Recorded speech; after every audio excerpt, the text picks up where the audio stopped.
Trek তো নয়, hike বলতে পারো। ঢাঙ্গি কুসুম, কেতকী ঝর্ণা সব এদিক দিয়ে চলে গেছে। আমি কি দেখলাম না। ঝাড়গ্রাম থেকে আমরা এখন বেলপাহাড়ির পথে। এক সময়ে বেলপাহাড়ি সম্পর্কে টিভিতে আমরা অনেকে অনেক রকম ভয়ের খবর শুনেছি, তবে এই বেলপাহাড়ি কিন্তু ট্যুরিস্ট ডেস্টিনেশন হিসেবে দারুণ, কারণ প্রকৃতি নিজেকে বেলপাহাড়িতে উজাড় করে দিয়েছে। চলো আজ আমাদের সঙ্গে ঘুরে দেখো বেলপাহাড়ি।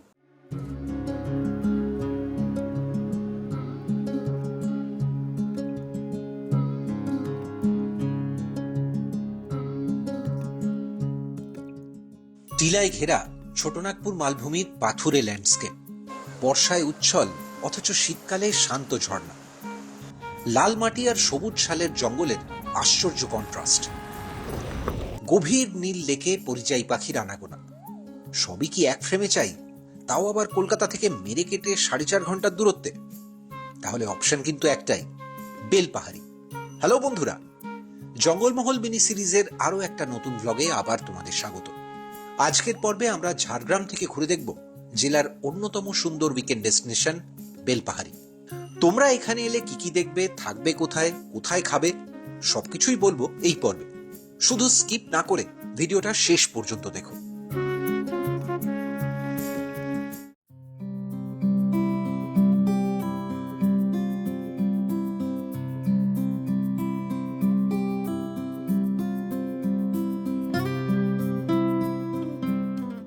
সিরিজের আগের দু পর্বে তোমাদের দেখিয়েছি চিল্কিগড় রাজবাড়ি, কনক দুর্গা মন্দির, ঝাড়গ্রাম শহর আর শহরের অদূরে জঙ্গলের মধ্যে আমাদের সুন্দর ছবির মতো হোমস্টে। যদি এই চ্যানেলে নতুন হও বা কোনোভাবে আগের পর্বগুলো মিস করে গিয়ে থাকো, তাহলে এর আগের পর্বটার লিংক এই ভিডিওর ডেসক্রিপশনে দিয়ে রাখলাম। এই পর্বটা দেখা শেষ হলে চাইলে একবার ওই ভিডিওটায় ঢু মারতে পারো। এখন প্রশ্ন হলো, বেলপাহাড়ি কিভাবে আসবে?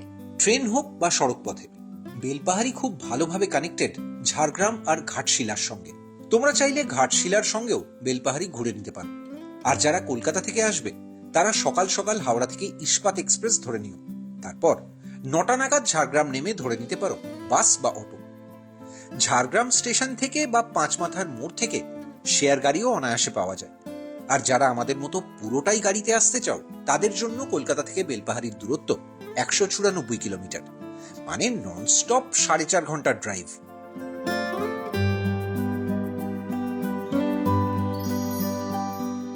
এখন আমরা ঝাড়গ্রাম থেকে এগোচ্ছি বেলপাহাড়ির দিকে। আমাদের আজকের ফার্স্ট জার্নিটা হচ্ছে 58 কিলোমিটার, মোটামুটি ঘন্টা দেড়েক তো লাগছেই, যা বুঝতে পারছি। এবং আজকে আমরা যাব, যেটা প্ল্যান আছে, দুটো পার্টে। এখানে যেহেতু লাঞ্চ করার জায়গার খুব বেশি অপশান নেই, ফলে খাবার জায়গা অল্পই এবং সেটা ভেবেই প্ল্যান করতে হচ্ছে। তো প্রথমে আমরা ঘুরে নেব গাডরাসিনি হিল। যেহেতু পেছনে বয়স্ক মানুষরা রয়েছে, পাহাড়ে ওঠার চেষ্টা করব না, কিন্তু জায়গাটা তোমাদের দেখাবো অবশ্যই। খেদারানি লেক, আর তারপর খাওয়া দাওয়া করে ফেরার পথে তারাফেনি ড্যাম এবং ঘাগরা ওয়াটারফল, সেটাও দেখব। তো চলো, রাস্তা এখনো পর্যন্ত বেশ ভালো, রাস্তার কন্ডিশন ভালো।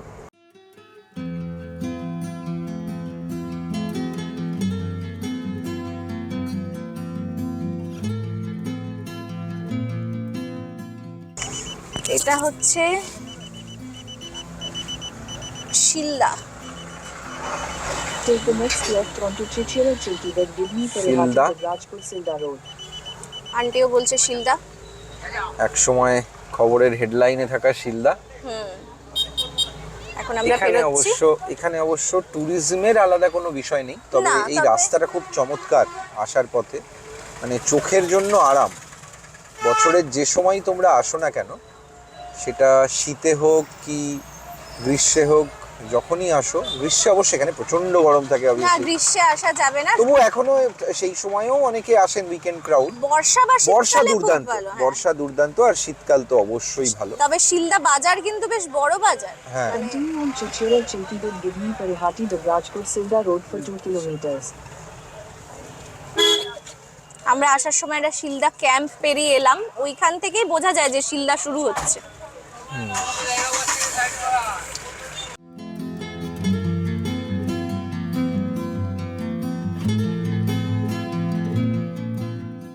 আমরা বেলপাহাড়ির কাছে চলে এসেছি, তবে এখানে একটু দাঁড়ালাম তোমাদের দুটো জিনিস দেখাবো বলে। এখানেও চাইলে কিন্তু তোমরা এসে থাকতে পারো। দেখতেই পাচ্ছ এখানে একটা শালবন হোমস্টে রয়েছে, আর রাস্তার ঠিক উল্টো দিকেই রয়েছে দুর্গা হোমস্টে। চমৎকার লোকেশন, এবং চাইলে তোমরা এখানে এসেও থাকতেই পারো। তো সেটা তোমাদের দেখাচ্ছি একবার। শালবন হোমস্টেটা হচ্ছে, এইটা হচ্ছে শালবন হোমস্টের গেট। তো ভেতরে আমরা ঢুকছি না, বাট তোমাদের জন্য যোগাযোগের নাম্বার সেটাও দিয়ে দিচ্ছি, দেখে নিতে পারো।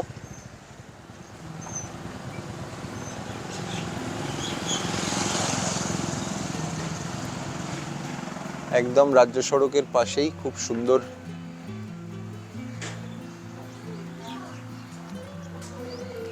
কানেক্টিভিটির কোনো সমস্যা নেই। এদিকে হচ্ছে আরেকটা হোমস্টে, এটারও জাস্ট ফোন নাম্বার তোমাদের জন্য দিয়ে দিলাম।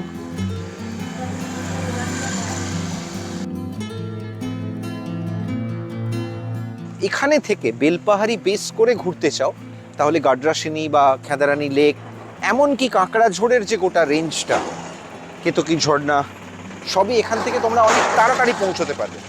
আর যদি ঝাড়গ্রামে স্টে করো, বা আমরা যেরকম রয়েছি বনফুল হোমস্টেতে, ওরকম জায়গায় স্টে করলেও এখানে কিন্তু একটা ডে আউটে এসে পুরো রেঞ্জটা কাভার করে ঘুরে ফিরে যেতে পারো। তবে বেলপাহাড়ি রেঞ্জে এত কিছু দেখার আছে, সেটা একদিনে পুরোটা কমপ্লিট করতে পারা কিন্তু ডিফিকাল্ট।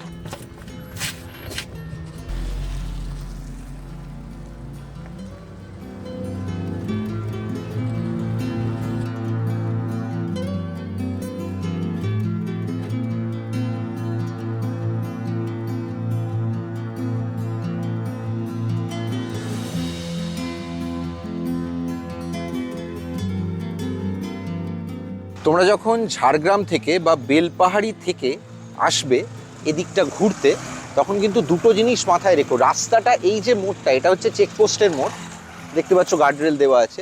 এখান থেকে রাস্তাটা দুটো ভাগে ভাগ হয়েছে। তার মধ্যে এই যে সাইডটা, এদিকে যে রাস্তাটা চলে যাচ্ছে, এই রাস্তাটা কিন্তু তোমরা যদি এই রাস্তা ধরে এগিয়ে যাও, তাহলে ঢাঙ্গি কুসুম, কেতকী ঝর্ণা সব এদিক দিয়ে চলে গেছে। আর এখান থেকে এক একটা জায়গা, মানে কাঁকড়াঝোড় রেঞ্জটা, সেটা কিন্তু বিভিন্ন দিক দিয়ে যতটা অবধি মোটরেবল তোমরা আরামসে যেতে পারবে। আর উল্টো দিকে এদিকে যে রাস্তাটা, সেটাও তোমাদের দেখাবো।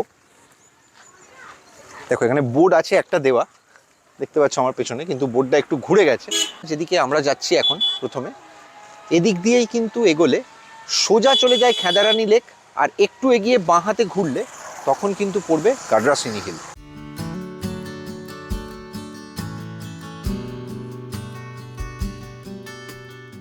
বনফুল হোমস্টে থেকে বেলপাহাড়ি প্রায় 46 কিলোমিটার পথ, আর বেলপাহাড়ি থেকে গাড্রাসিনী আরো 9.5 কিলোমিটার। থামতে থামতে আসতে গিয়ে আজ সব মিলিয়ে আমাদের প্রায় 1.5 ঘন্টা লাগলো।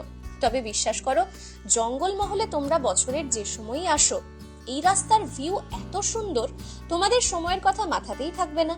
তবে রাস্তার কন্ডিশন নিয়ে কোনো অভিযোগ নেই।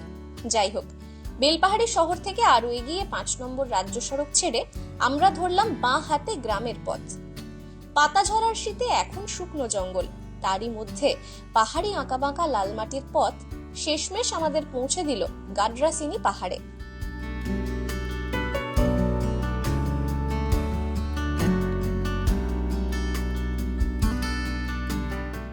আমরা জাস্ট গাড্রাসিনী পৌঁছেছি। এই দেখো আমাদের বাহন সব এখান থেকে নামার তোড়জোড় হচ্ছে। তো বিষয়টা হচ্ছে যে এখানে গাড্রাসিনীতে দুটো জিনিস দেখার। গাড্রাসিনী হিল টপে একটা মন্দির আছে সেটা, আর গাড্রাসিনী কেভস। গাড্রাসিনী কেভস আমরা যেটুকু জানি সেটা হচ্ছে দুটো সরু পিলারের মতো রাস্তার মধ্যে দিয়ে যেতে হয় এবং একেবারে হামাগুড়ি দিয়ে যাওয়ার মতো কিছুটা। তবে ওই গুহা থেকে প্রচুর আমাদের আদিম মানুষের প্রচুর চিহ্ন এবং জিনিসপত্র ওখান থেকে উদ্ধার হয়েছিল, যেগুলো পরবর্তীকালে কলকাতায় ডেফিনেটলি ইন্ডিয়ান মিউজিয়ামে পাঠিয়ে দেওয়া হয়। এখন আর সেগুলো ওখানে নেই, দেখার জন্য মিউজিয়ামেই যেতে হবে। কিন্তু গুহা পর্যন্ত যে হেঁটে যাওয়াটা, সেটা একটা সুন্দর অভিজ্ঞতা। আর হিল টপে উঠতে পারলে মন্দির, তার সঙ্গে ভিউটাও খুব সুন্দর। তবে বিষয়টা হচ্ছে যে রাস্তাটা কীরকম, পায়ে হেঁটে যাওয়ার রাস্তাটাই বা কীরকম, সেটা আমরা ঠিক জানি না। চলো গিয়ে দেখা যাক, তোমাদেরও জানাবো তোমরা এলে যেতে পারবে কি না, দেখি। হিল টপে ওঠার যে রাস্তাটা, সেটা ঠিক আমার পেছনের রাস্তাটাই দেখো। যারা গেছিলেন হয়তো কিছুটা গিয়ে ফিরে আসছেন, বা কেউ হয়তো অনেকক্ষণ আগে গেছেন উঠেছেন। এটা বেসিক্যালি একটা ছোটোখাটো পায়ে চলার রাস্তায়, ট্রেক তো নয়, হাইক বলতে পারো, যেটার ওপরে গিয়ে মন্দির আছে একটা, আর তাছাড়া গাড্রাসিনী গুহা আছে। কিন্তু বিষয়টা হচ্ছে এই পুরো প্রক্রিয়াটা একটু সময় সাপেক্ষ এবং বয়স্কদের জন্য একেবারেই রেকমেন্ডেড নয়। আমাদের সঙ্গে যেহেতু দুজন সিনিয়র সিটিজেন আছেন, তাই আমরা আজকে এই হাইকটা করছি না। ঠিকঠাক বসার জায়গা বা ওয়াশরুম এসবও নেই, কাজেই ওরা নিচে অপেক্ষা করবেন, আমরা উঠে চলে যাবো তারপর কোনো অসুবিধে হলে। এইসব কারণে গেলাম না। তবে তোমাদের যদি হাতে সময় থাকে এবং সঙ্গে বাচ্চা বা বয়স্ক কেউ না থাকে, তাহলে আমি বলবো তোমরা এসে গাড্রাসিনীতে উঠতেই পারো। তবে গ্রীষ্মে বা বর্ষায় চেষ্টা করো না, শীতকালে এলেই একমাত্র এই হাইকটা চেষ্টা করে দেখতে পারো।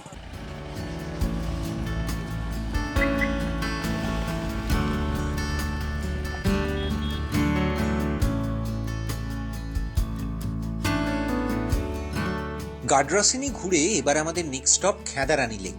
দূরত্বটা মাত্র 2.1 কিলোমিটার। গাড়িতে বড়জোর 10 মিনিট লাগে। আসার পথে দেখলাম বেশ কিছু হোমস্টে হয়েছে। তবে এই পথে এলে দুটো জিনিস মাথায় রেখো। চেষ্টা করো দুপুরের মধ্যেই এই সার্কিটটা ঘুরে নিতে। আর এই পথে কিন্তু মাঝে মাঝেই ফোনে নেটওয়ার্ক পাবে না, তাই আগে থেকে গুগলের অফলাইন ম্যাপ সেভ করে রেখো। তোমরা যারা নিজেদের গাড়িতে আসার প্ল্যান করবে, তাদের জন্য আমাদের পুরো জার্নির গুগল ম্যাপ লিংক এই ভিডিওর ডেসক্রিপশনে দিয়ে দিলাম। খেদারানী লেকে ঢোকার ঠিক আগেই আছে টিকিট কাউন্টার। গ্রামবাসীদের উদ্যোগেই লেকের সংস্কারের জন্য সব গাড়ি থেকে 30 টাকা এন্ট্রি ফি নেওয়া হয়।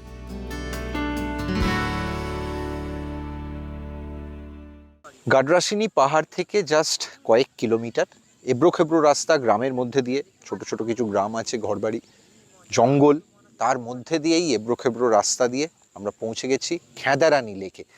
এই লেকের বুঝতেই পারছো একেবারে প্রাকৃতিক পুরো লেক, যেরকম হয় ন্যাচারাল পুরো জিনিসটাই, কিছুই মানুষের তৈরি নয়। এবং খুব চমৎকার এই জায়গাটা প্রকৃতির দিক থেকে। তোমরা যারা প্রকৃতি ভালোবাসো তারা এলে এই জায়গাটা কিন্তু অসাধারণ লাগবে। আর যারা স্পেশালি বার্ডিং করো বা পাখির ছবি তুলতে ভালোবাসো, তাদের জন্য তো স্পেশালি এই রকম সময়, যদি নভেম্বর, ডিসেম্বর, জানুয়ারি এরকম সময়টায় হয়, তাহলে কিন্তু একেবারে স্বর্গ। অনেকটা যেদিকে তোমার চোখ যাবে পাহাড় ঘেরা চারপাশে, তার মধ্যিখানে এরকম একটা লেক, এবং ওই দূরে একটা ব্রিজ আছে যেটা পেরিয়েই আমরা এলাম। ওটা দিয়ে কিন্তু অ্যাট এ টাইম একটাই গাড়ি যেতে পারে। আমরা এখানে এখন এসছি দুপুরবেলা, কিন্তু তোমরা যদি এরকমভাবে তোমাদের সারাদিনের বেড়ানোটা প্ল্যান করতে পারো যে এই জায়গাটায় বিকেলবেলা বা স্পেশালি সানসেট হওয়ার মতো টাইমে পৌঁছলে, তাহলে এখান থেকে সূর্যাস্ত দেখতে কিন্তু দারুণ লাগবে।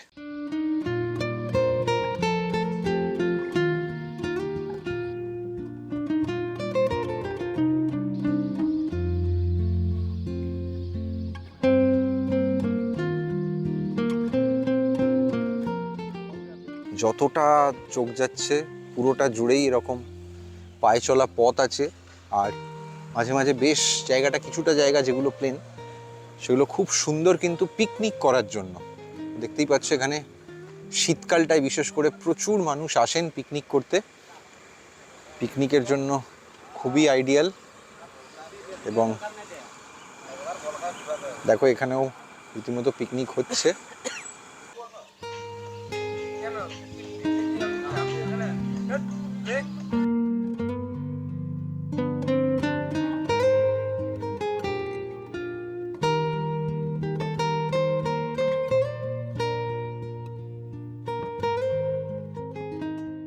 খেদারানী লেক আসলে একটা মন ভালো করে দেওয়ার মতো জায়গা, আর বেড়াতে এলে মন ভালো থাকবে সেটাই স্বাভাবিক। তবে গতকাল থেকে বারবার আমার মধ্যে বেশ একটা খারাপ লাগা কাজ করছে।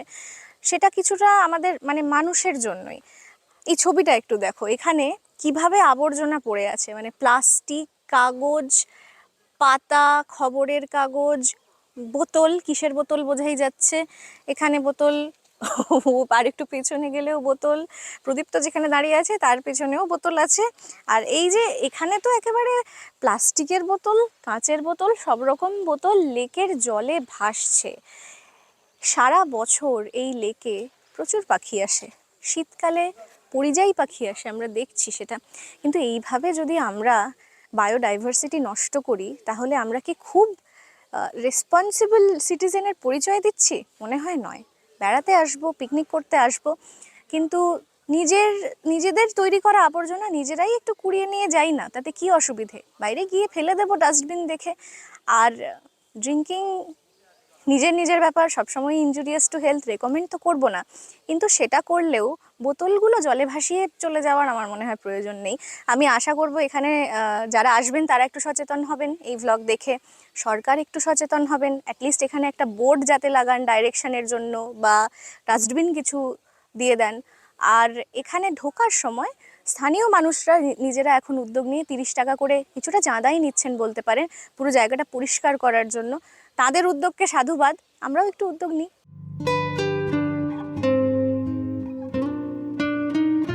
এবার বলি, বেলপাহাড়ি বেড়াতে এলে কোন সময় আসা ভালো?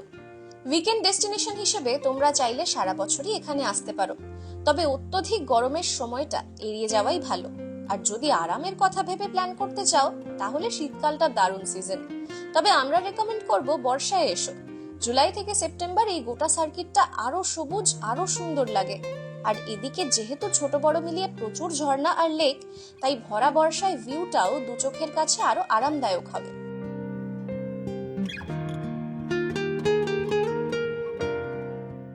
বেলপাহাড়ি শহরে দুপুরে ঘুরতে ঘুরতে তোমরা যদি খাওয়ার অপশন খোঁজো তাহলে খুব বেশি অপশন কিন্তু পাবে না, তবে বেশ কয়েকটা আছে।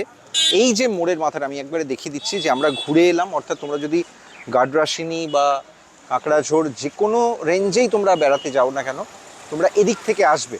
আর এই দিকে রাস্তা চলে গেছে টুয়ার্ডস ঝাড়গ্রাম, তার মধ্যেই এই 3 মাথার মোড়টা দেখতে পাচ্ছ, এবং এই মোড়েই রয়েছে কাঁচা লঙ্কা রেস্টুরেন্ট। এটা কিন্তু বাঙালি খাবারের জন্য বেলপাহাড়িতে যথেষ্ট মুখে মুখে নাম ছড়িয়েছে, এবং আমরাও সেই কারণে আজকে কাঁচা লঙ্কা ট্রাই করতে এসেছি। আমরা যে খুব বিরাট ঝাল খেতে পারি এরকম ব্যাপারটা নয়, কিন্তু যাই হোক নামটাও ইন্টারেস্টিং। তো প্রচুর ভিড়, এবং সেই ভিড়ের ছবিটা তোমাদের একবার দেখানোর চেষ্টা করি। দেখতে পাচ্ছ মোটামুটি কলকাতার নামজাদা রেস্তোরাঁগুলোর মতোই ওয়েটিং আছে যথেষ্ট, এবং স্পেশালি ছুটির দিন বা রোববার যে সময় প্রচুর ট্যুরিস্ট এখানে আসে, সেইরকম সময় যদি তোমরা আসো তাহলে কিন্তু লাঞ্চটার জন্য হাতে এক্সট্রা সময় রেখো। যারা কাঁচা লঙ্কাতে জায়গা পাচ্ছে না, অধিকাংশ সময় কিন্তু পুরো হাউসফুল থাকছে, তখন তারা অনেকেই কিন্তু এখান থেকেই মুভ করে যাচ্ছেন। ঠিক রাস্তার উল্টো দিকে একটা অভিনন্দন হোটেল অ্যান্ড রেস্টুরেন্ট রয়েছে, এখানেও কিন্তু দুপুরে খাওয়ার জন্য স্পেশালি যখন ট্যুরিস্টরা বেশি সংখ্যক বেলপাহাড়ি ঝাড়গ্রাম এই জায়গাটাগুলোতে বেড়াতে আসে তখন কিন্তু প্রচণ্ড ভিড় থাকে সিজনে। এখানেও কিন্তু খাবার দাবার ভালো। পুরো ব্যাপারটা হচ্ছে গোপীবাঘার সেই থালির মতো, এটা বেসিক্যালি ভেজ থালি, এবং এর সঙ্গে আমরা নিয়েছি চিকেন। এখানে হচ্ছে পালং শাকের ঘন্ট, পোস্ত আছে, কপির তরকারি, ডাল, এখানে দেখছো পাঁপড় আছে, ঝুড়ি আলু ভাজা, চাটনি। আগে খেয়ে নিই, তারপর বাকি কথা হবে।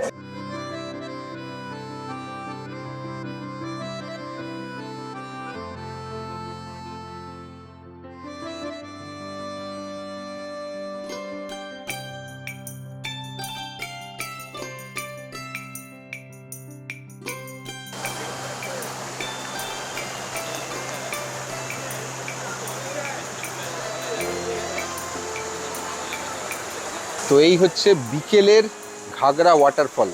মোটামুটি বেলপাহাড়ি থেকে আমরা প্রায় 5 কিলোমিটারের কাছাকাছি এলাম গাড়িতে, গ্রামের রাস্তা দিয়ে। তবে ওয়াটারফলে ন্যাচারালি শীতকালে জল কিছু নেই বললেই চলে। বর্ষার পরে আমার মনে হয় সেপ্টেম্বর অক্টোবর থেকে এই জায়গাটা, অগাস্ট সেপ্টেম্বরে খুব ভালো লাগবে। যখন জল বেড়ে যায় তখন যদি তোমরা এই জায়গাগুলোতে আসো তাহলে কিন্তু এর পুরো রূপটাই অন্য, এবং বর্ষার পর যেহেতু গাছপালা অনেক বেড়ে যায়, অনেক বেশি সবুজ হয়ে যায়, ফলে সেটাও একটা ফ্যাক্টর। মাঝখানে পাথরের মাঝে মাঝে মাঝে মাঝে খাঁজ খাঁজ তৈরি হয়েছে। এই যে প্রত্যেকটা শেপ এক একটা এক এক রকম, কোথাও আবার মনে হচ্ছে যেন গর্ত হয়ে গেছে। এগুলো মোস্টলি হচ্ছে বহু বছর ধরে এই পাথরগুলোর ভেতরে দু ধরনের এলিমেন্ট আছে। যে এলিমেন্টগুলোর মধ্যে যেটা নরম এলিমেন্ট, সেগুলো জলের সঙ্গে সঙ্গে ক্ষইতে ক্ষইতে স্লোলি এই শেপগুলো তৈরি হয়েছে। এগুলো সবই কিন্তু ন্যাচারাল শেপ। এই ঝর্ণার নাম ঘাগরা কিভাবে হলো সেই গল্পটাও কিন্তু কম ইন্টারেস্টিং নয়। আগেই বলেছি, এই ল্যান্ডস্কেপ আদতে ছোটনাগপুর মালভূমির এক্সটেন্ডেড অংশ। এখানে বেশিরভাগ ঝর্ণা, নদী বা লেকই বর্ষার জলে তৈরি। হাজার হাজার বছর ধরে জলের সংস্পর্শে ক্ষইতে ক্ষইতে এইসব পাথর কলসির আকার ধারণ করেছে, মানে স্থানীয়দের ভাষায় গাগার।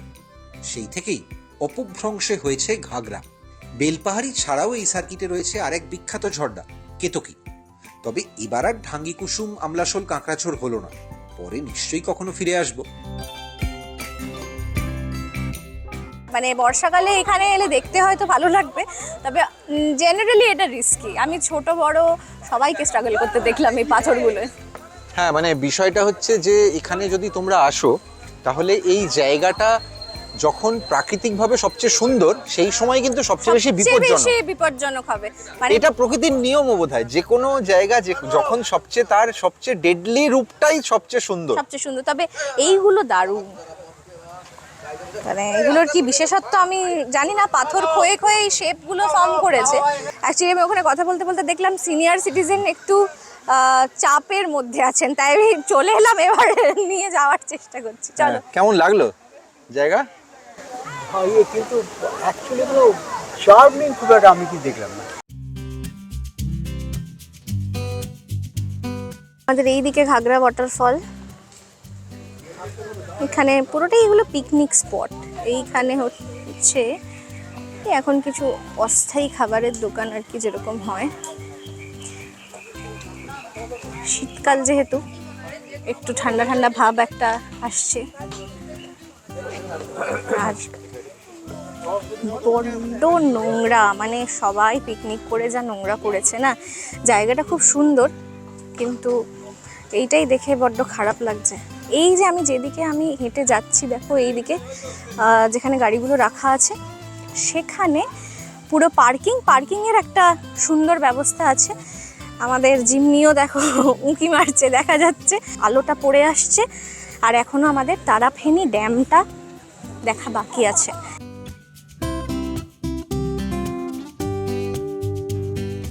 শীতের বিকেলে ঝুপ করে আলো পড়ে যায়, তাই ঘাগরা ঝর্ণা দেখেই সেই বিকেলে আমরা রওনা দিয়েছিলাম তারাফেনী ড্যামের দিকে। বেলপাহাড়ি শহর থেকে এই ড্যামের দূরত্ব প্রায় 8 কিলোমিটার। গাড়িতে মিনিট 20 লেগেই যায়, তবে ঘাগরা থেকে আমাদের যেতে হলো প্রায় 5 কিলোমিটার, মিনিট 10 লাগে। আসার পথেই চোখে পড়ল গ্রামের মাঠে মেলা বসেছে।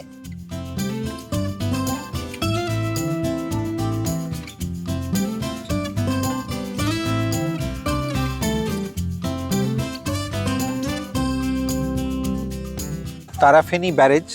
তো এখানে একদম সানসেটের পর আমরা এসেছি, ফলে লাইট খুব পড়ছে খুব তাড়াতাড়ি।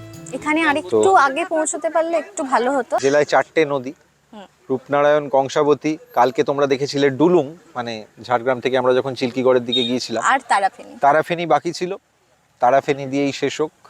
ব্যারেজটা খুব একটা জরাজীর্ণ দশাই বলতে গেলে, বাট ন্যাচারাল বিউটি, প্রকৃতি সত্যি মানে সুন্দর। বেড়াতে এলে এখানে একটু সময় এসে দেখে যাওয়াই যায়, কোনো অবশ্যই।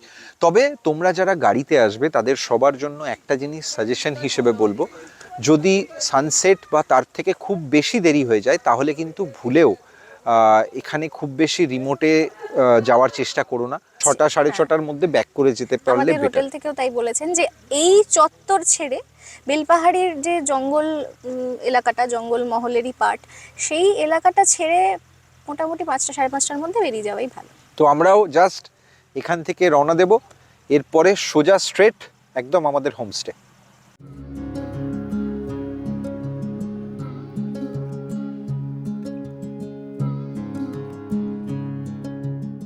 তারাফেনী ব্যারাজের পাশেই রয়েছে সিআরপিএফ এর ক্যাম্প, তাই সন্ধ্যের মুখে আমরা ধরে নিলাম ঝাড়গ্রামের পথ।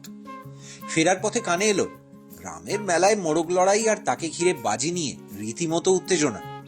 এবারের মতো জঙ্গলমহল বেড়ানো আমাদের এখানেই শেষ হলো, তবে বাড়ি ফেরার পথে কালকের জার্নিতে থাকছে অন্য চমক।